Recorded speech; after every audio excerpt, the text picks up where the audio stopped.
zones 6 and 7, here's what could be growing in your garden, and here's what should wait until after the last frost. I'll be sure to put a list up here so that you can screenshot it for later reference. All kinds of leafy greens, including spinach. Most leafy greens enjoy the cool weather, but don't forget to succession plant so that you can have some well into the summer. Once that other bed has gone to seed, I'll have this bed to harvest all of my salad from. Carrots also enjoy cool weather, but one of my tricks to growing carrots year-round is that I plant them surrounded by peas. As the peas climb up these trellis, it will provide a shade for the carrots in the middle, keeping them nice and cool. Now is also the time to plant horseradish. And even though potatoes will be harvested in early summer, they should be planted in late March, early April. Brassicas like cabbage, cauliflower, and Brussels sprouts all love the cool weather, so now's the perfect time to plant them.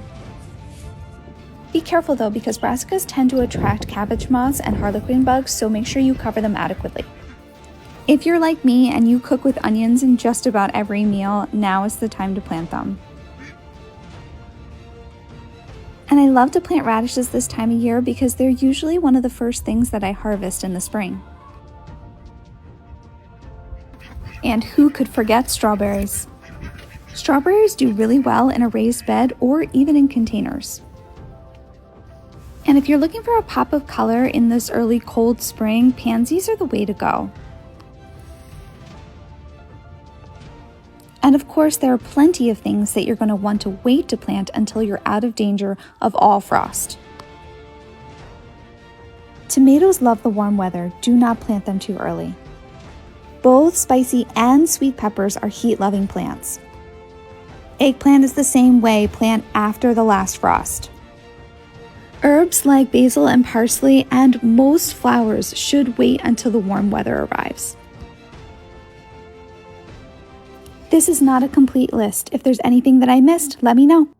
All vegetables that fall under the brassica umbrella were derived from one single plant. This is why a lot of people think that they taste really similar and they even look a little bit alike. Like this Brussels sprout that looks like a baby cabbage. Or this one that was going to seed and I think it looks a little bit like broccoli. Or these leaves of a sprout that look like bok choy. So the next time you eat something from the brassica family, remember, they're all related. Here's a quick reminder that you might not get many strawberries your first year, if any. However, in just 3 years, my strawberry plants went from this to this. And let me show you last year's strawberry harvest. So don't get discouraged and do your future self a favor and plant those strawberries now. What's for dinner?